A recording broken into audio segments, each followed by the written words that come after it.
हे सत्तेसाठी एकत्र आलेले आहेत आणि या तीन पक्षांच्या प्रमुखाला मुख्यमंत्री व्हायचंय. एक मुख्यमंत्री पदाच्या खुर्चीवर बसलेले आहेत, तर दुसरे पायउतार झाल्यानंतर आपण मुख्यमंत्रीच आहोत अशा आविर्भावामध्ये आहेत. तर तिसऱ्यांना कायम जे वेध लागलेले आहेत ते आता पांडुरंगाच्या दरबारापर्यंत हा विषय आता गेलेला आहे. आता या निमित्ताने एवढंच म्हणेल की सगळ्यांच्या मनोकामना पूर्ण कर आणि यासोबतच शेतकऱ्यांचं, महाराष्ट्रातल्या जनतेचं चांग भलं करण्याची सुबुद्धी दे, दयागणा दुर्बुद्धी दूर कर, एवढंच यांच्या प्रार्थनेला साथ देत असताना म्हणू इच्छितो. नक्कीच बावनकुळे यांचं असं म्हणणं आहे की मराठी माणसाच्या मनामध्ये तेढ निर्माण करण्याचा प्रयत्न सध्या केला जातो. त्यांनी ते स्पष्ट करावं की तेढ कशी निर्माण होते.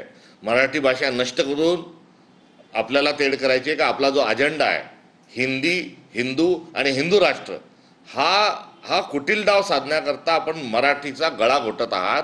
हा एकंदरीत या संपूर्ण खेळामागचं जे मूळ कारण आहे, जो कार्यकारण भाव आहे, तो आपल्याला आपला अजेंडा पक्षाचा पुढे न्यायचा आहे आणि तो नेत असताना at the cost of Marathi आपण हे सर्व करताय.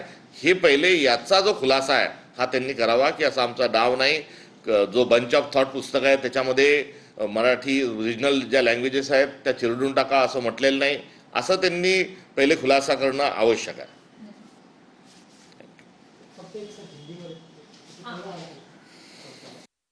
जुलाई को एक बड़ा मोर्चा मुंबई में होने जा रहा है हिंदी लैंग्वेज के बारे में, जो राज्य सरकार ने निर्णय लिया है उसके बारे में. तो राज ठाकरे की इस मोर्चा को कांग्रेस समर्थन देगी क्योंकि आपके जो मित्र पक्ष है उन्होंने इस मोर्चा को सपोर्ट किया है, पत्र भी जारी किया.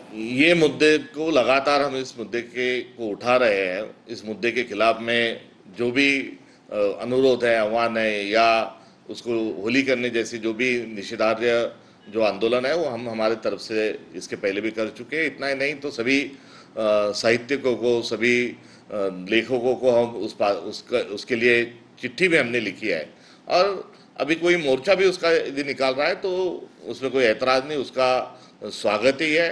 मगर ये बीजेपी का जो एजेंडा है